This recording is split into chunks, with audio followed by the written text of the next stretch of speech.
Video like जरूर कर लीजिए और ऐसे वीडियो लगातार फ्री में पाने के लिए चैनल को तुरंत सब्सक्राइब कर लीजिए और बेल आइकन को जरूर टैप कर लीजिए ताकि आगे भी सारे वीडियो आपको मिलते रहे। यूट्यूब में फॉलो करते हैं तो प्लीज ये वाला फ्री टेलीग्राम चैनल जरूर ज्वाइन कर लीजिएगा। सारे नोटिफिकेशन सारे अपडेट यहीं पे आते हैं, ध्यान रखिए। आरओ 2023 प्रीलिम्स का री एग्जाम फाइनली 27 जुलाई को होने वाला है। अब आपके पास 80 दिवस करीब बच रहे हैं। आज की डेट से अगर हम काउंट करें 80-82 दिवस जो करीब बच रहे हैं, इस पर आप तैयारी कर सकते हैं। स्टडी फॉर सिविल सर्विसेज का जो लास्ट क्रैश कोर्स है जो शुरू हुआ है 7 मई 2025 से, आप इसमें आकर के क्रैश कोर्स के फॉर्म में तैयारी कर सकते हैं। अगर अभी भी आप जुट सकते हैं 8 से 9 घंटे डेली, पूरा कोर्स इस तरीके से कंप्लीट किया जा सकता है कि आपका प्रीलिम्स का एग्जाम निकल जाए। अभी आपका टारगेट सब कुछ छोड़ करके प्रीलिम्स एग्जाम का होना चाहिए, क्योंकि प्रीलिम्स एग्जाम ही वो एग्जाम है जिसमें मैक्सिमम लोग अब बाहर हो जाने वाले हैं।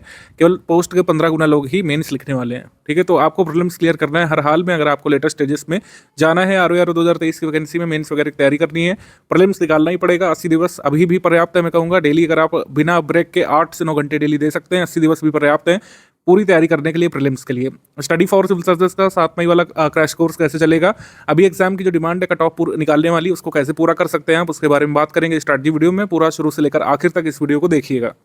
आपके एग्जाम के जितने भी दिन बाकी है उससे फर्क नहीं पड़ेगा, आपको कट ऑफ क्लियर करना पड़ेगा, तभी मेंस लिखने के लिए मिलेगा आपको। आपका टारगेट यहाँ पे स्पष्ट रहे। टारगेट जैसे हमने आपको बताया कि जीएस वाले पेपर में, अब तो पेपर दोनों एक ही साथ हो रहे हैं, तो 200 मार्क्स का टोटल आप मान सकते हैं। पहले 2 पेपर अलग अलग होते थे, 140 का और 1 घंटे बाद सामान्य हिंदी का 60 का, लेकिन अब एक ही साथ पेपर मिलेगा। तो 200 मार्क में से आपका टारगेट है कम से कम 115 से 120 यहाँ पे अचीव करना है, तभी यहाँ पर सभी कैटेगरी का कट ऑफ आसानी से क्लियर होने की स्थिति बनेगी। जैसा हमको आरटीआई के हिसाब से लास्ट कट ऑफ देखने को मिल रहा है, ये कट ऑफ जो है मॉडरेट डिफिकल्ट पेपर के लिए है, और जीएस वाला पेपर मॉडरेट डिफिकल्ट ही आ रहा है। मॉडरेट से डिफिकल्ट लेवल का पेपर, यानी मध्यम कठिन स्तर का जैसा पेपर आ रहा है, जैसा आया था कैंसल्ड पेपर में, जैसे आया था 2021 का पेपर प्रीलिम्स वाला, अगर वैसा ही कठिन स्तर का पेपर आता है तो आपको 115-120 मार्क्स पर्याप्त होंगे कट ऑफ क्लियर करने के लिए। लेकिन इसके लिए भी काफ़ी अच्छी मेहनत करनी पड़ेगी। 70-75 मार्क्स लाना भी जो हम लोग कह सकते हैं समान अध्ययन में एक टेढ़ी खीर लोगों को साबित हो रही है, क्योंकि क्वेश्चंस बहुत टफ लेवल के पूछे जा रहे हैं। अगर इजी फैक्ट भी पूछा है तो उसको मल्टीपल स्टेटमेंट के फॉर्म में, असर्शन रीजन के फॉर्म में क्वेश्चंस काफ़ी पूछे जा रहे हैं, और मैचिंग फॉर्म में क्वेश्चन पूछे जा रहे हैं, चूज नॉट करेक्ट फॉर्म में क्वेश्चन पूछे जा रहे हैं। तो आपने देखा ही होगा जिन लोगों ने एग्जाम अटेम्प्ट किया है, री एग्जाम वाला काफ़ी एक टफ लेवल का पेपर था, और साल दर साल पेपर टफ होते ही जा रहे हैं। तो समान अध्ययन का पेपर जैसा आता है यूपीपीएससी का वैसा ही है, तो उसमें 70-75 आपको लाना पड़ेगा, निगेटिव मार्किंग का इफेक्ट हटा करके। हिंदी में एक इजी मॉडरेट पेपर हमेशा ही देखने को मिलता है, हिंदी में सेम पैटर्न पर पेपर हमको देखने को मिल रहा है। आशा ये है कि करीब 50 सवाल जो है इजी लेवल के आते हैं। मतलब अगर आपने याद किए, अपने विलोम शब्द, अपनी पर्यायवाची, अपने अनेक शब्दों के लिए एक शब्द तैयार करे हैं, विशेषण विशेष्य पर अच्छी पकड़ है आपकी, और आप अगर अच्छे से पढ़े हुए हैं, शुद्ध शुद्ध वर्तनी और वाक्य छांटना, तब जो है 50 सवाल इजी वाले आराम से हो जाते हैं। 5 सवाल थोड़े से कंसेप्चुअल आते हैं आजकल, और 5 सवाल थोड़े से कठिन स्तर के आते हैं, जिसमें 1-2 गलत क्वेश्चन भी निकल ही आते हैं हर बार। तब भी 55 सवाल लोग करके आते हैं हिंदी में यूपीपीएससी के पेपर में, क्योंकि 6 टॉपिक है, सिलेबस लिमिटेड है, उसी में से पूछा जाता है। और इतनी तैयारी स्टडी फॉर सिविल सर्विस के हमारे इंस्टीट्यूट के टीचर्स खुद ही करा चुके हैं, हमारे हिंदी के एक्सपर्ट की। चाहे जैसा पेपर आयोग बनाते, अगर आप स्टडी फॉर सिविल सर्विस के स्टूडेंट हैं, इवन फ्री में यूट्यूब में भी देखते रहे हैं, तो आप इसमें 55 सवाल आसानी से कर ले जाते हैं। 55 से 58 का टारगेट रखना है। अगर इंग्लिश मीडियम वाले हैं, थोड़ा सा डिफिकल्टी महसूस करते हैं, तब भी 50-52 तो आपको लाना ही लाना है हिंदी में, तब जा करके हमारा ये कट ऑफ मार्क का टारगेट अचीव हो पाएगा। और जीएस में जैसे मैंने बताया कि मॉडरेट डिफिकल्ट लेवल पेपर में 140 में से नेगेटिव मार्किंग का इफेक्ट हटा करके 70-75 मार्क आपको हर हाल में चाहिए ही चाहिए। अभी कट ऑफ मार्क का टारगेट जो है सिर्फ स्ट्रैटेजी बनाने से नहीं अचीव होगा। स्टडी फॉर सिविल सर्विस के ग्रुप में आए हैं, तो अगर हमको ये टारगेट अचीव करना है तो हमको लिंक करना पड़ेगा हमारे रिसोर्सेज को अपनी मेहनत से, आपको तब जा करके आप ये टारगेट अचीव कर पाएंगे। हमारे रिसोर्सेज क्या हैं जो आपको पेड रूप में मिलेंगे? हमारे रिसोर्सेज में है स्टडी मटेरियल, जो हमने 2 तरीके से दिया है। एक पीडीएफ, सब्जेक्ट वाइज पीडीएफ आपको दी होगी, सब्जेक्ट वाइज पीडीएफ। पहले मॉड्यूल वाइज इसको दे रहे थे, लेकिन अब एग्जाम में इतने दिवस बचे नहीं है कि आप सब्जेक्ट वाइज पढ़ पाएँ, मतलब मॉड्यूल वाइज पढ़ पाएँ, तो सब्जेक्ट वाइज पीडीएफ हमने दिया है। और हमने यहाँ पर दिए हैं आपको video classes, subject wise video classes हमने यहाँ पर दे दी है, सब्जेक्ट वाइज पीडीएफ दे दी है। आपको इनका जो है अध्ययन करना है। काफ़ी सारा अध्ययन आपका वैसे भी हो चुका होगा जीएस वाले सब्जेक्ट्स में, हिंदी वाले में जो कुछ भी आपकी चीज़ें रह गई हैं, इससे आप अध्ययन करिए, और सब्जेक्ट वाइज पीडीएफ से लगातार आपको रिवीजन करते रहना है, लगातार रिवीजन करते रहना है। जो लोग रिवीजन नहीं करेंगे वो कट ऑफ का सपना ही भूल जाइए, क्योंकि जिस हिसाब से पेपर आ रहा है जीएस का, लेंथी पेपर आ रहा है, टफ क्वेश्चन आ रहे हैं, सर्शन रीजन वाले सवाल आ रहे हैं, जो लोग रिवीजन करेंगे वही मैक्सिमम क्वेश्चन अपने कट ऑफ भर के क्वेश्चन निकाल पाएंगे। पेड क्विज आपको लगानी है, पेड क्विज हमारी काफ़ी पहले चल रही है। कोशिश करिए कि अब कम से कम जो है 150 सवाल जो है पेड क्विज से डेली बेसिस पर जरूर सॉल्व किए जाएँ। कम से कम 150, 250 तक कर सकते हैं तो बिल्कुल करिए। चलते फिरते पेड क्विज सॉल्व करिए। अपनी आदत बनाइए यहाँ पर कि आप जो है 1 घंटे में कम से कम जो है 80 सवाल सॉल्व करें पेड क्विज के, ठीक है। 80 से 90 सवाल पेड क्विज के सॉल्व करें और 1.5 घंटे में 150 सवाल यहाँ पर करने की कोशिश करना है। टेस्ट सीरीज सारी की सारी लगाना है स्टडी फॉर सिविल सर्विसेज द्वारा दी गई पेड ग्रुप में।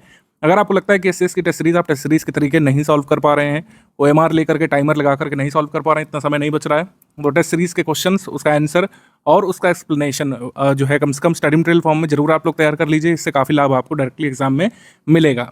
अब जो इतनी चीज़ें मैंने बताई, इसको करने के लिए डेली 8 से 10 घंटे आपको निकालने ही पड़ेंगे। जो लोग रेगुलर एस्पिरेंट है उनको इतना निकालना चाहिए। अगर आप वर्किंग है तो फिर भी कम से कम जो है अब 5.5 घंटे से कम हमें काम नहीं बनेगा। 5.5 से लेकर के आपको कम से कम 7 घंटे का समय यहाँ पर निकालना ही पड़ेगा। जॉब के बाद या फिर अन्य जिम्मेदारियों के बाद 5.5 से 7 घंटे निकालेंगे तभी यहाँ पर ये सब कंप्लीट हो पाएगा। जो लोग भी आपको चूरन दे रहे हैं कि नहीं इतना एफर्ट की नहीं ज़रूरत है, आप कुछ PYQ कर लीजिए, हिंदी पढ़ लीजिए, वैसे पढ़ लीजिए, ऐसे पढ़ लीजिए, आपका कट ऑफ निकल जाएगा, ऐसा नहीं होने वाला है।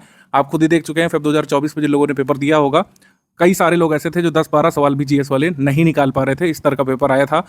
बहुत ही कम सरल वाले सवाल या वन लाइनर वाले सवाल या PYQ जैसे सवाल पूछे गए थे। काफ़ी सारे तथ्य नए तरीके के थे या पुराने तथ्यों को नए तरीके से पूछा गया था। तो पेपर का पैटर्न ऐसा ही है। तभी मैंने कहा कि मॉडरेट से डिफिकल्ट लेवल का पेपर होगा और आपको उसमें GS वाले में मैं बात कर रहा हूँ, आपको 50-55% नंबर स्कोर करना है यहाँ पर, यानी 140 में से नेगेटिव मार्किंग का इफेक्ट हटा करके 70 से 75 मार्क्स यहाँ पर अचीव करने हैं।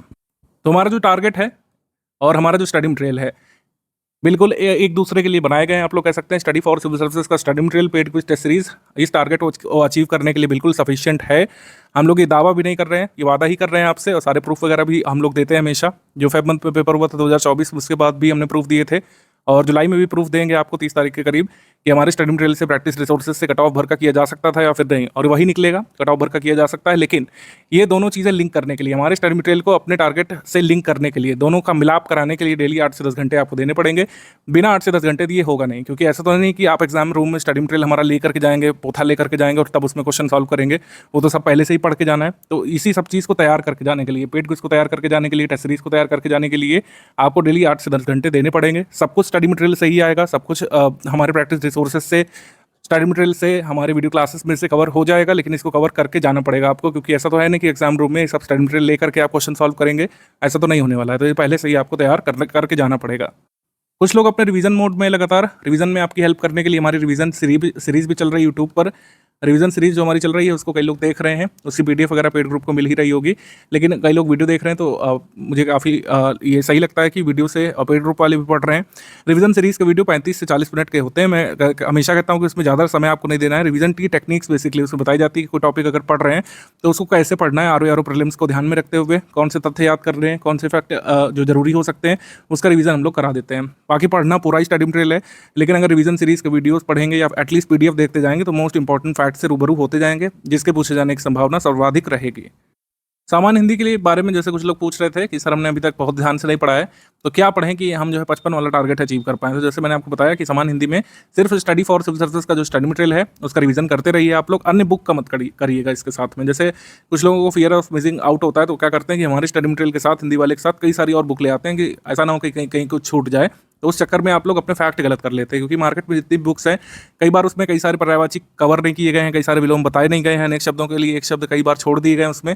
एक तो वो समस्या है, और कई बार जो है आंसर उसमें एम्बिगुअस दिए हुए हैं, एक क्वेश्चन के अलग अलग आंसर दिए हुए हैं, तो वो समस्या है। तो सामान्य हिंदी में सिर्फ स्टडी फॉर सिविल सर्विसेज की PDF से आप रिवीजन करिए, जितनी बार कर सकते हैं। मेरे हिसाब से अभी 5 बार किया जा सकता है। 2 दिन में एक बार हिंदी की PDF का रिवीजन कर सकते हैं आप लोग। इतनी भी बड़ी नहीं है, ठीक है। छोटे छोटे फॉन्ट में हमने दिया है। अगर 2 दिन में 3 दिन में एक बार रिवीजन हो जाएगा तो अभी भी जो है 15 दिवस में 2-3 बार रिवीजन हो जाएगा। रिवीजन करने के साथ जो पेड क्विज मैंने बताया कि पेड क्विज में 150 सवाल आप डेली बेसिस पर सॉल्व करने हैं, इसमें 70 इससे हिंदी के सवाल तो लगाइए। पेड क्विज के अगर आपने 100% सवाल कर लीजिए, दावे और वादे के साथ मैं कह सकता हूँ कि आप जो है ये 55 वाला आंकड़ा अचीव कर लेंगे। 55 आउट ऑफ 60 वाला आंकड़ा आप पेड क्विज लगा करके हमारी टेस्ट सीरीज लगा लेंगे तो और भी सोने पे सुहागा हो जाएगा। लेकिन अगर पेड क्विज और हमारे PDF से रिवीजन भी कर ले गए तब भी 55-60 में से आप अचीव कर ले जाएंगे। इसका प्रूफ भी मैं यहाँ पे दिखा दे रहा हूँ, इसीलिए जिससे थोड़ा कॉन्फिडेंस भी बूस्टअप हो आपका। ये वह पेपर है जो 2024 में कैंसिल हो गया था। ये आया था हमारे स्टडी मटेरियल से। इसमें देखिए मैक्सिमम क्वेश्चन, मैक्सिमम क्या मतलब आप सारे ही कर सकते थे, 58 हमने निकाल लिए थे 60 में से।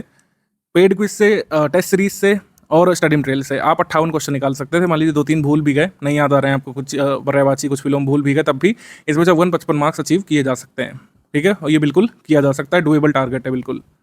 तो जो लोग फुल पेड ग्रुप पे आ चुके हैं उनको दो ग्रुप में जोड़ा गया होगा। एक आपका स्टडी मटेरियल वाला ग्रुप है जिसमें रिकॉर्डेड वीडियो लेक्चर्स, हमारे सब्जेक्ट वाइज नोट्स, हिंदी के नोट्स दिख रहे होंगे आपको, गवर्नमेंट स्कीम, करंट अफेयर सब एक ही जगह पर है। और एक डाउट क्लियरनेस वाला ग्रुप है और तीसरा वाला क्विज ग्रुप है। मतलब दो ग्रुप में जहाँ पर मटेरियल मिलता है, मतलब एक ग्रुप में मटेरियल मिलता है, एक में आप डाउट पूछते हैं और एक क्विज ग्रुप है। तो बेसिकली 3 ग्रुप में जोड़ा गया होगा आपको। स्टडी मटेरियल ग्रुप में जुड़ना यहाँ पे अनिवार्य है, तब वहीं पर आपको स्टडी मटेरियल वगैरह मिला होगा, उसी से आपको पढ़ना है लगातार। टेलीग्राम वेब एप्लीकेशन पर भी खुल सकता है, टेलीग्राम वेब टैब में भी खुल सकते हैं आप। कुछ लोग मोबाइल से पढ़ रहे हैं, कुछ लोग प्रिंट आउट निकालते हैं, किसी भी मेथड से आप पढ़ सकते हैं। सब्जेक्ट वाइज नोट्स को कुल मिलाकर आपको पढ़ना है, जिससे इस सिलेबस की तैयारी हो जाएगी। इस सिलेबस में ज़्यादा डिस्कस भी नहीं करने वाला हूँ क्योंकि अब तक तो आपको रट ही चुका होगा। 6 टॉपिक है समान हिंदी के और 140 में से ये आपके 10 टॉपिक हैं जीएस के। और फुल एंड टेस्ट सीरीज भी इसकी कई सारी हमने दी हैं, तो उससे भी आपको अंदाजा पड़ ही जाएगा। स्टडी मटेरियल से संबंधित यहाँ पर देख लेते हैं क्या क्या दिया जा चुका है आपको। स्टडी मटेरियल में जैसे लिखा हुआ है कि डेली बेसिस पर 2 मॉड्यूल सुबह 10 बजे मिलेंगे। मेरे हिसाब से अब मॉड्यूल वाइज आप छोड़ ही दीजिए, जिनको बहुत सही लगता है मॉड्यूल वाला प्लान वही लोग फॉलो करिए। अदरवाइज जो है आप सब्जेक्ट वाइज नोट्स पे आ जाइए। डेली 2-2, 3-3 सब्जेक्ट लेकर के रिवीजन करने का टाइम है। मॉड्यूल वाइज मेरे हिसाब से आपको नहीं पढ़ना चाहिए, लेकिन मॉड्यूल जरूर देंगे। जिनको मॉड्यूल से पढ़ना है अभी भी मॉड्यूल से पढ़ सकते हैं। जीएस के सब्जेक्ट वाइज कंप्लीट नोट्स आपके ग्रुप में साझा कर दिया गया है। इसमें history, geography, polity, economy, environment और सारी वो चीज़ें हैं जो जीएस में सिलेबस में लिखी हुई हैं, सारे लेटेस्ट अपडेट करके, रिवाइज करके, सारी एरर प्रूफिंग करके आपको हमने दे दिए हैं पीडीएफ। उससे आप पढ़िए, इसी से एग्जाम में कट ऑफ भर का निकल आएगा। इसके साथ प्रैक्टिस कर लीजिए जिससे ये चीज़ें याद रहें आपको। उत्तर प्रदेश करंट अफेयर हमने जुलाई 2024 से अप्रैल 2025 तक का दे दिया है। नेशनल इंटरनेशनल करंट अफेयर, राष्ट्रीय अंतर्राष्ट्रीय घटनाक्रम जो समसामयिकी करंट अफेयर है, नेशनल इंटरनेशनल करंट अफेयर, ये हमने दे दिया है जुलाई 2024 से लेकर अप्रैल 2025 तक का। इसके आगे का आपको मिलता रहेगा। आपका पेपर 27 जुलाई को है, तो आपको 8 या 9 तक का, जुलाई तक का 2025 तक का करंट अफेयर तैयार करना चाहिए। जैसे हमने आपको पहले बताया था पहले की स्ट्रैटेजी वीडियोस में कि मंथली वाला आप लोग लगातार पढ़ते रहिए। ये उत्तर प्रदेश करंट अफेयर और मंथली करंट अफेयर लगातार पढ़ते रहिए। इसके अलावा एग्जाम से करीब जो है 15-17 दिवस पहले, 15 डेज पहले आपको एक टोटल पीडीएफ मिल जाती है, जिसको सीए पापा पीडीएफ कहा जाता है। स्टडी फॉर सिविल सर्विसेज की सीए पापा पीडीएफ कहा जाता है इसको। ये हम बहुत शॉर्ट करके देते हैं। ये वो पीडीएफ होती है बूस्टर टाइप की, बस यही आपको पढ़ना पड़ता है एग्जाम से पहले, और आप सारे के सारे लगभग करंट अफेयर के सवाल करके आ सकते हैं उसमें से। लेकिन ये पीडीएफ पढ़ने में आसान तभी रहेगी जब आप मंथली वाला पढ़े होंगे पहले से। ये पीडीएफ में कई सारे तथ्य होते हैं, 1000-2000, ये ऐसे ही नहीं याद हो जाएंगे। अगर आपने मंथली करंट अफेयर पहले से पढ़ा होगा तो करंट अफेयर की पापा पीडीएफ तैयार करना आसान हो जाता है। इसी वजह से मैं कह रहा हूँ कि करंट अफेयर भी लगातार पढ़ते रहिए। एटलीस्ट एक रीडिंग आपकी अगर मंथली वाली हो चुकी होगी तो ये करंट अफेयर की जो पीडीएफ हम देंगे पापा पीडीएफ, इसको तैयार करना, मेमोराइज करना और लंबे समय तक याद रखना आसान रहेगा। जो कोई भी अपडेट होगा वो हम देते रहेंगे आपको स्टडी मटेरियल ग्रुप में। जैसे नेशनल पार्क अब तक कितने थे, 106, अब 107वां आ चुका है। ठीक है, सिमलीपाल नेशनल पार्क उड़ीसा में 107वां बन चुका है। ये हमने अप्रैल करंट अफेयर में अपडेट कर दिया है। तो ऐसे अपडेट्स जो है जरूर फॉलो करते रहिएगा। टेस्ट सीरीज जैसे कि यहाँ पर लिखा हुआ लेटेस्ट ट्रेंड और पैटर्न के हिसाब से आपको लगानी है। लेटेस्ट ट्रेंड और पैटर्न के हिसाब से स्टडी फॉर सिविल सर्विसेज ही एकमात्र ऑनलाइन इंस्टीट्यूट है एटलीस्ट आरओ के लिए जो टेस्ट सीरीज आपको दे रहा है लेटेस्ट पैटर्न पर के आधार पर। हम सिर्फ पीवाईक्यू बेस्ड टेस्ट सीरीज नहीं करा रहे हैं, जैसे अन्य इंस्टीट्यूट वही अभी भी वही कर रहे हैं गलती कि पीवाईक्यू को तोड़ मरोड़ करके टेस्ट दे रहे हैं आपको, जबकि ऐसा नहीं है। 2024 में आपने पेपर देखा है किस तरीके का पेपर आ रहा है। स्टडी फॉर सिविल सर्विसेज की टेस्ट सीरीज है आपको लगाना है, क्योंकि लेटेस्ट ट्रेंड ऐसा ही है। आप 55%, 60% से ज़्यादा कर ही नहीं सकते हैं। ठीक है, ह्यूमनली पॉसिबल इतना ही है, क्योंकि इतना ही कट ऑफ आपको क्लियर करना है। ठीक है, लंबे क्वेश्चंस आपको एग्जाम में देखने को मिलेंगे, टफ ट्रिकी क्वेश्चन भी देखने को मिलेंगे। जैसे मैंने बताया कि जब 50-55% ही आपको स्कोर करना है तो वो सारे क्वेश्चन कई बार आपको छोड़ने भी पड़ेंगे। ठीक है, 50-55% ही हमको चाहिए। तो कई सारे ऐसे तथ्य जो आपने कभी सुने नहीं है उसको एग्जाम में आप छोड़ भी सकते हैं, बशर्ते आपको ये क्लियर रहे, आपको सन्नत रहे कि 50-55% सवाल हमको हर हाल में सही करने हैं। यानी 140 प्रश्नों में से हमको 70 सही सवाल निकालने की कोशिश करनी ही है। 65-70 सवाल हमको निकालना है हर हाल में, निगेटिव मार्किंग का इफेक्ट हटा करके। और इतना किया जा सकता है हमारे स्टडी मटेरियल से।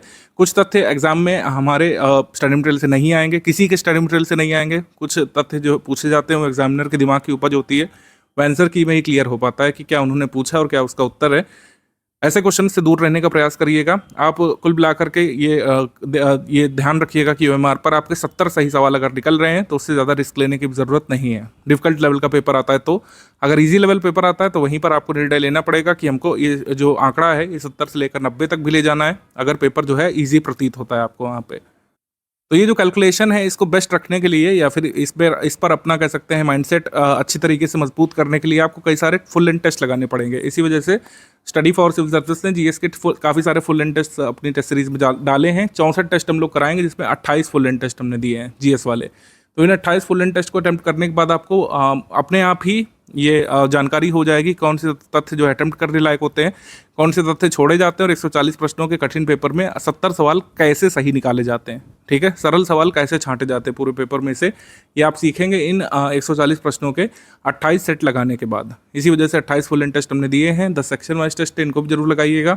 ठीक है, और हिंदी के टेस्ट जरूर लगा लीजिएगा। हिंदी के टेस्ट और हिंदी का जो क्विज ग्रुप में हमने क्वेश्चंस कराए हैं, मतलब हिंदी के क्विज वाले क्वेश्चंस आपने सॉल्व कर लिए और जो टेस्ट सीरीज वाले सवाल सॉल्व कर लिए। तो मैं कह रहा हूँ कि सिर्फ इतना भी करके जो है 55 नंबर लाया जा सकता है। और अगर आपने स्टडी मटेरियल रिवाइज कर लिया तो सोने पे सुहागा है, फिर तो आपको 55-57 लाने से कोई रोक ही नहीं सकता है। तो इतना आपको कर लेना है और बिल्कुल किया जा सकता है। डेली 8 से 10 घंटे में आप स्टडी मटेरियल का प्रिंट लेके सकते हैं, जो ऑनलाइन भी पढ़ सकते हैं। सारी चीज़ों को एकदम वेरीफाई करके हमने दे दिया है। कोई भी छोटा सा एरर करेक्शन है वो ग्रुप में तुरंत ही दिया जा रहा है, क्विज ग्रुप में जरूर देखते रहिए। कोई भी छोटा अपडेट है हम उसको क्लियर कर रहे हैं क्विज वाले ग्रुप में, और सारे तथ्य जो है चेक करके दे दिए गए हैं। लेटेस्ट में हमको कुछ लगता है कोई इंपॉर्टेंट रिपोर्ट हो सकती है, कोई इंपॉर्टेंट स्कीम हो सकती है, तो उसका छोटा सा वीडियो बना करके भी मैं क्विज ग्रुप पे दे रहा हूँ, आपने देखा होगा। तो इंपॉर्टेंट चीज़ों का वीडियोस जो हम दे रहे हैं उसको देखते रहिए। रिकॉर्डेड वीडियो लेक्चर की जहाँ तक बात है, जैसे कुछ लोगों ने पूछा है कि सर इसको क्या आप तैयार करना चाहिए या फिर नहीं तैयार करना चाहिए, मेरा इसमें जवाब होगा कि आपको अपने हिसाब से यहाँ पर कॉल लेनी है। अगर आपको लगता है कि किसी भी विषय के कंसेप्ट आपके बिल्कुल ही कमज़ोर हैं, बहुत सालों से आपने रिवाइज नहीं करें, तो उसका रिकॉर्डेड वीडियो देखेंगे तो कंसेप्ट आसानी से रिकॉल हो जाएंगे आपको। जैसे हिस्ट्री है, ज्योग्राफी है या साइंस है, कुछ ऐसे सब्जेक्ट जिसमें आप परेशानी महसूस करते हैं, तो आप उसके रिकॉर्डेड वीडियो देख सकते हैं। लेकिन अब मैं रिकमेंड करूँगा कि स्टडी मटेरियल PDF पर ज़्यादा फोकस करिएगा। तो PDF वाली चीज़ें, स्टडी मटेरियल वाली चीज़ें, टेस्ट सीरीज वाली चीज़ें, पेड क्विज वाले तथ्य जो हैं उनको आप जरूर जो है लगाइए, वो ज़्यादा इस समय बेनिफिशियल रहेगा। रिकॉर्डेड वीडियो लेक्चर देखने का समय अब उतना नहीं बच रहा है, लेकिन आप फिर भी अगर आपको लगता है कि किसी सब्जेक्ट में आप बिल्कुल ही कमज़ोर हैं, आर्ट कल्चर है, आपने कभी पढ़ा नहीं है, तो उसका रिकॉर्डेड वीडियो देखिए। उसमें आपको जो टीचर हैं वो बताएंगे किस तरीके से उसको याद करने में आसानी रहेगी आपको, और किस तरीके से तथ्यों को तैयार करना है एग्जाम के लिए, ये क्लैरिटी आपको मिल जाएगी। हिस्ट्री में, ज्योग्राफी में कुछ लोग क्या करते हैं कि चलते फिरते वीडियो लेक्चर देखते रहते हैं, बहुत ध्यान से उसको नहीं सुनते हैं, कुछ दूसरा अपना काम कर रहे हैं, ऑफिस का काम निपटा रहे हैं हल्का फुल्का, या फिर कहीं पर फील्ड जॉब कर रहे हैं, तो उसको आप हेडफोन लगा करके प्ले करके आप अपना मोबाइल रख करके जो है, या फिर किसी भी डिवाइस से, टैबलेट से देखते हुए चल सकते हैं, मतलब सुनते हुए चल सकते हैं, जिससे आपको वो तथ्य कौंध जाएंगे। बोरिंग सब्जेक्ट की कोशिश करिए कि रिकॉर्डेड वीडियो लेक्चर सुन लिया करिए। इससे क्या होता है कि तथ्य आपके कानों में बढ़ जाएंगे, एटलीस्ट आपको याद रहेगा कि अच्छा पांड्य डायनेस्टी में ये रूलर्स थे, चोल शासक ये थे, उनके द्वारा किए गए कार्य ये थे। हिस्ट्री वाली चीज़ें, ज्योग्राफी वाली चीज़ें जो कई बार आपको बोर करती हैं, लिस्टिंग वाली चीज़ें, उसको जो है आप रिकॉर्डेड वीडियो लेक्चर से सुन सकते हैं और PDF से रिवाइज कर सकते हैं। उसके जो प्रैक्टिस के लिए तथ्य कहाँ मिलेंगे, टेस्ट सीरीज से और पेड क्विज से। इस तरीके से चीज़ें कंप्लीट होंगी। 140 प्रश्नों का जो पेपर है GS वाला, आपको डील करना है 27 जुलाई को, लेकिन उससे पहले इतनी बार तथ्य को आपको पढ़ लेना है कि आप हर हाल में 70 सही सवाल उसमें निकालने लायक हो जाएं। ठीक है, क्योंकि एग्जाम में आपसे रीज़न तो पूछेगा नहीं। राइटिंग वाला जो पेपर है, जो कह सकते हैं आपका राइटिंग स्किल कहाँ पे चेक होनी है, वो मेंस में चेक होनी है, वो भी सिर्फ हिंदी में, GS में वो भी नहीं। तो कोशिश करिए कि चीज़ों को बस ऐसे तैयार करिए कि एग्जाम में हम उसको आंसर कर दें। जैसे डॉक्ट्रिन ऑफ लैप्स है, बस आपको उसमें क्या तैयार करना है कि किसके समय में आया था, डलहौजी के समय, डलहौजी ने किन किन रियासतों का उसमें व्यक्तिगत किया था, मतलब ब्रिटिश साम्राज्य में उसको एनेक्स कब किया था, उसके ईयर, उसकी क्रोनोलॉजी, उत्तर प्रदेश से कौन कौन सी रियासतों को एनेक्स किया। जैसे अवध को जो एनेक्स किया गया था कुप्रशासन के आधार पर, जेम्स आउटरैम की रिपोर्ट पर। तो ऐसे ऐसे तथ्य आपको पढ़ते हुए चलना है, और बस ये देखना है कि डलहौजी के बाद अगला गवर्नर कौन सा आया, गवर्नर जनरल या वाइसरॉय कौन सा आया, उसने क्या क्या काम किया अपने टेन्योर में। सारे तथ्य गिवन है PDF में ऑलरेडी, रिकॉर्डेड वीडियो लेक्चर में उनको बताया गया है। बस आपको सुन लेना है, समझ लेना है, आत्मसात करने की कोशिश करना है, शांत बैठ करके मन में सोचना है, और जब पेड क्विज लगाइए, टेस्ट सीरीज लगाइए, और डॉक्ट्रिन ऑफ लैप्स से संबंधित क्वेश्चन आ जाए उसको अच्छे से सॉल्व करने का प्रयास करिए, आंसर की से उससे मिलाइए। ठीक, तो इसी विधि से जो है पहले भी लोगों ने एग्जाम में क्लियर किया है। कई सारे टॉपर्स को भी आपने सुना होगा, कुछ लोग कह रहे हैं कि कुछ तथ्य रटने ही पड़ते हैं, ये बात सच है। जैसे कुछ कई सारे ज्योग्राफी के फैक्ट्स हैं, जैसे मिनरल्स वाला, कौन सा मिनरल्स, यथा कोल, आयरन और पेट्रोलियम कहाँ पे मिलेगा, ये सब याद करना पड़ता है कई बार। कौन सी खदान जो है किस राज्य में है, ये आया था आपके एग्जाम में, कैंसल पेपर में भी इससे संबंधित कुछ आया था। ऑयल रिफाइनरी कौन सी के स्टेट में ये आया था।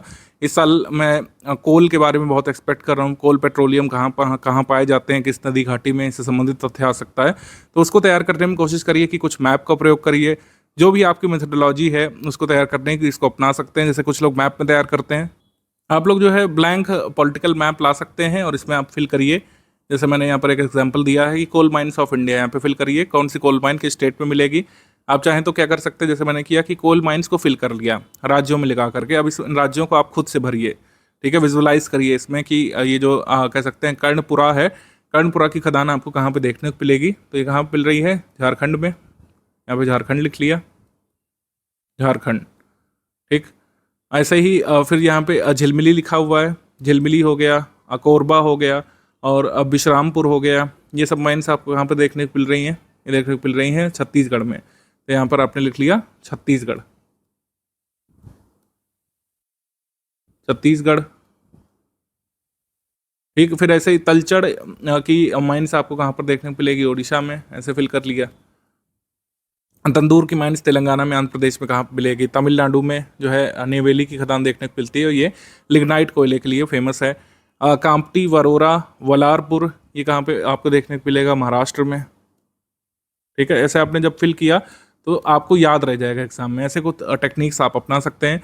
वेस्ट बंगाल की कोल माइंस कौन कौन सी हैं, ठीक है, ये आप फिल करिए इसमें। एमपी की कोल माइंस अगर कोई रह गई हो या कोल का रीजन रह गया हो तो उसको ऐसे आप फिल करिए, तो ऐसे ही याद रहेंगी चीज़ें।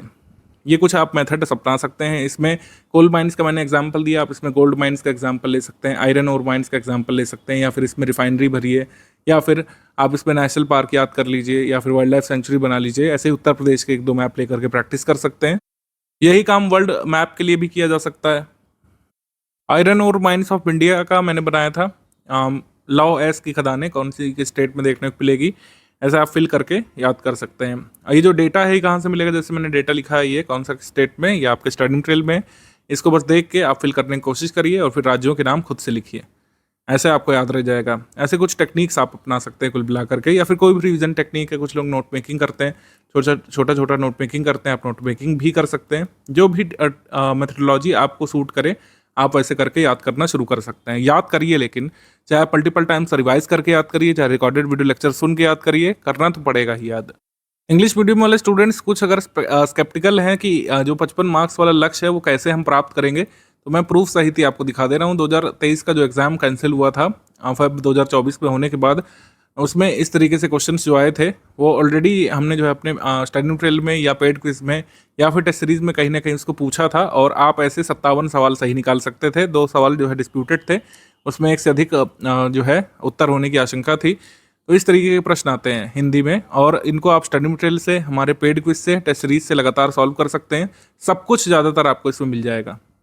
ठीक है, स्टडी मटेरियल में सब कुछ मिल जाएगा, टेस्ट सीरीज में और पेड क्विज में आप उससे रिवाइज कर लेंगे, प्रैक्टिस कर लेंगे। हिंदी में 55+ इंग्लिश मीडियम वाले भी स्कोर करेंगे अगर आप अच्छे से पढ़ेंगे। जैसे मैंने बताया, मल्टीपल टाइम्स रिवीजन करिए स्टडी फॉर सिविल सर्विसेज के नोट्स का, और टेस्ट सीरीज लगाइए हिंदी की, और पेड क्विज के सारे सवाल लगा लीजिए। पेड क्विज के सारे सवाल लगाते ही आपका कॉन्फिडेंस इतना बूस्ट हो जाएगा कि आप 55+ आसानी से ला सकेंगे। अगर ये पेपर ऐसा ही रहा तो 55+, अगर थोड़ा सा कठिन भी मान लेते हैं, एक सिनेरियो ये भी रख लेते हैं, कुछ कठिन सवाल आ गए हिंदी के पेपर में, तब भी आप 50+ आसानी से स्कोर कर ले जाएंगे, क्योंकि सब कुछ जो है आपको इसी स्टडी मटेरियल से मिल जाता है। ठीक है, जो जो पूछे गए सवाल वो कहीं ना कहीं हमारे स्टडी मटेरियल में, हमारे टेस्ट सीरीज में, पेड क्विज में ऑलरेडी विद्यमान थे। 2023 का जो पेपर कैंसिल हुआ था, इसमें इस तरीके से सवाल आए थे। मैक्सिमम सवाल आपको किस सब्जेक्ट से देखने को मिले, ज्योग्राफी से, हिस्ट्री से और करंट अफेयर से मैक्सिमम सवाल आपको देखने को मिले। और इस बार भी ऐसा ही होगा, थोड़ा बहुत अंतर हो सकता है। इतिहास में हो सकता है 20+ सवाल हो जाएं, ज्योग्राफी में कुछ कम हो जाएंगे, करंट अफेयर में ऐसा हो सकता है 22 सवाल आ जाएं। तो ये मुख्य सब्जेक्ट हैं, history, geography, current affair, polity भी और साइंस भी, ये मेजर सब्जेक्ट है, इनको तो आपको तैयार करना ही है। छोटे वाले जो सब्जेक्ट हैं जिनसे कम क्वेश्चन आते हैं, जैसे एग्रीकल्चर, यूपी जी के, यूपी करंट, आर्ट, कल्चर, इसमें भी आप देखेंगे ज़्यादातर तथ्यात्मक चीज़ें हैं, इनको आप बिल्कुल पूरी तरीके से इग्नोर मत करिएगा। जैसे 4 आर्ट कल्चर के सवाल आए थे, काफ़ी इजी लेवल सवाल आए थे, अगर आप इनको इग्नोर कर देते तो आप 4 क्वेश्चन की हानि कर देते। तो सारे ही सब्जेक्ट को जो है आपको इंपॉर्टेंस देनी है, इनका सिलेबस भी कम है, तो इनको भी जरूर तैयार करके जाइएगा। यूपी करंट अफेयर से सिर्फ 2 सवाल आए थे, यूपी जीके से ज़्यादा आए थे, इस बार इसका उल्टा हो सकता है। ऐसा हो सकता है कि जो है यूपी करंट अफेयर से ज़्यादा सवाल आ जाएं, यूपी जीके से कम सवाल रह जाएं, तो सारे ही सब्जेक्ट तैयार करके जाना है। अभी भी मैं कुछ नहीं कहूँगा, अगर एग्जाम के 40-50 दिवस बचे रहते तो हम आपको बता सकते थे कि कौन से मेजर टॉपिक्स पर फोकस करिए, कौन सी चीज़ें आप छोड़ सकते हैं। अभी छोड़ने का कोई समय नहीं है। और वैसे भी छोटे वाले सब्जेक्ट से जैसे मैंने बताया, कई बार ईजी को सवाल आ जाते हैं, तो इससे आप कुछ भी छोड़िएगा नहीं। ये जो छोटे वाले सब्जेक्ट हैं इनको भी लगातार पढ़ के जाइएगा। काफ़ी सारी लिस्टिंग वाली चीज़ें इसमें हैं, जैसे आर्ट कल्चर में कौन सी पेंटिंग कहाँ पाई जाती है, कौन सा नृत्य कहाँ पे होता है, कौन सा स्मारक कहाँ पे बना है, यूनेस्को की हेरिटेज साइट्स कौन कौन सी हैं, इंटेंजिबल कल्चरल हेरिटेज साइट्स कौन कौन सी, उत्तर प्रदेश की हेरिटेज साइट्स कौन कौन सी हैं, कौन सी रिवर के किनारे कौन से नगर बसे हैं, ये सब चीज़ें जो है उसमें पूछी जाती हैं। स्टडी मटेरियल ग्रुप में आप देखेंगे कि 15 मई से टेस्ट सीरीज शुरू हो जाएगी। जो लोग टेस्ट सीरीज वाले ग्रुप में हैं, आपके टेस्ट सीरीज वाले ग्रुप में 15 मई से टेस्ट सीरीज शुरू हो जाएगी और डेली बेसिस पर कोई ना कोई टेस्ट अपलोड होता रहेगा 17 जुलाई तक। एग्जाम के 10 दिवस पहले तक लगभग डेली बेसिस पर एक टेस्ट आएगा। ये रिगरस प्रैक्टिस के लिए है। पेड क्विज के साथ अगर ये सारे क्वेश्चंस लगा लेंगे टेस्ट सीरीज के तो बहुत अच्छी स्थिति में आ जाएंगे। आप उस स्थिति में आ जाएंगे इतने सारे फुल लेंथ टेस्ट लगाने के बाद, सेक्शनल टेस्ट लगाने के बाद, या आप फ़र्क करना सीख जाएंगे एक डिफ़िकल्ट क्वेश्चन में और एक डुएबल क्वेश्चन में। एक फ़ायदा ये भी होता है टेस्ट सीरीज लगाने का, जैसे कुछ लोगों को नहीं पता है, डिफिकल्ट क्वेश्चन और डुएबल क्वेश्चन में आपको फ़र्क ये पता चलेगा कि कौन सा क्वेश्चन ऐसा है जिसको हमको छोड़ देना चाहिए, कौन सा क्वेश्चन इतना डिफिकल्ट है कि अगर हम उसको अटेम्प्ट करेंगे तो हर हाल में गलत हो जाएगा और हमारा निगेटिव मार्किंग में स्कोर ला देगा। तो उस क्वेश्चन को आपको छोड़ना होता है, उसको डिफिकल्ट क्वेश्चन बोलते हैं। डिफिकल्ट क्वेश्चन को आइडेंटिफाई आप तभी कर पाएंगे जब इतनी सारी टेस्ट सीरीज आपने लगाई होगी, कई सारे क्वेश्चन लगाए होंगे। कोई मेथड नहीं होता ये पहचानने का कि कौन सा जो क्वेश्चन है वो आउट ऑफ सिलेबस टाइप का है या फिर डिफिकल्ट है या फिर जिसको अटेम्प्ट नहीं करना चाहिए। ये आप सीखते हैं मेथड अपनी टेस्ट सीरीज सॉल्व करते करते। तो ये आपको फ़ायदा मिलेगा टेस्ट सीरीज से। कई सारे फैक्ट तो कवर होंगे ही होंगे। पूरे सिलेबस का एक बड़ा चंक आप लोग कंप्लीट कर लेंगे स्टडी फॉर सिविल सर्विसेज की ये टेस्ट सीरीज लगाने के बाद। फुल इन टेस्ट सीरीज भी जरूर लगाइएगा और सारी सेक्शनल टेस्ट भी आप लोग जरूर लगाइएगा। रीजनिंग वाले टेस्ट भी अटेम्प्ट करिएगा क्योंकि रीजनिंग के जो क्वेश्चन आने हैं अब बहुत समय नहीं बचा है। कई सारे लोग पूछ रहे हैं कि सर रीजनिंग की तैयारी के लिए हमारा पापा वीडियो बना हुआ है, उसको आप देख डालिए। PYQ का पापा वीडियो देख डालिए। इतना करने के बाद अगर ये टेस्ट सीरीज ही अटेम्प्ट कर लेंगे केवल, उतना भी सफिशिएंट होगा। प्रीवियस ईयर क्वेश्चन और ये टेस्ट सीरीज अटेम्प्ट कर लेंगे कंसेप्ट बिल्डअप के बाद, तो इतना भी सफिशिएंट होगा रीजनिंग के लिए। कुछ लोग ये कहेंगे कि सर अभी काफ़ी कम दिवस बचे हुए हैं तो कैसे इसको तैयार करें। मैं कहूँगा कि आप इसे एक टेस्ट सीरीज की जगह लगाने की अपेक्षा क्या कर सकते हैं कि इसको स्टडी मटेरियल की तरीके से पढ़िए। आशा ये है कि आप क्वेश्चन लीजिए, आप आंसर की लीजिए, आप पढ़िए कि क्या पूछा गया है, उसमें कौन सा तथ्य सही है, किस तरीके से गलत स्टेटमेंट फ्रेम किया गया है। ये भी कई बार हेल्प करता है कि आप सीखेंगे किस तरीके से गलत स्टेटमेंट को आइडेंटिफाई किया जाता है एग्जाम में। रीजनिंग में कैसे जो है क्वेश्चन बनते हैं, उसको कैसे सॉल्व कर सकते हैं, एक्सप्लेनेशन उसमें पढ़िएगा। और साथ ही देखिएगा कि करंट अफेयर में कैसे क्वेश्चन बनते हैं, मैचिंग वाले क्वेश्चन कैसे बनते हैं, चूज नॉट करेक्ट वाले क्वेश्चन कैसे बनते हैं, कथनों कारण वाले सवाल कैसे सॉल्व किए जा रहे हैं टेस्ट सीरीज में। इसका भी अगर आप भान ले लेंगे तो भी हेल्पफुल रहेगा। कोशिश तो करिए कि इसे टेस्ट सीरीज के तरीके लगाइए, लेकिन अगर बहुत ही कम समय बच रहा है, आपको 10 दिन के भीतर सारे टेस्ट लगाने हैं, तो एज अ स्टडी मटेरियल भी इसको जरूर पढ़ा जा सकता है। कोई इसमें इतना घाटा नहीं होगा। जीएस वाले में एटलीस्ट जो है जरूर पढ़िएगा कि क्वेश्चन में क्या पूछा गया है, फैक्ट आंसर क्या उसका दिया हुआ है, एडिशनल कोई एक्सप्लेनेशन है उसको पढ़ लीजिएगा। हिंदी के क्वेश्चंस जो है जरूर लगा लीजिएगा। हिंदी क्वेश्चंस लगाने से आप 55 वाले आंकड़े पर पहुंचने लायक हो जाएंगे।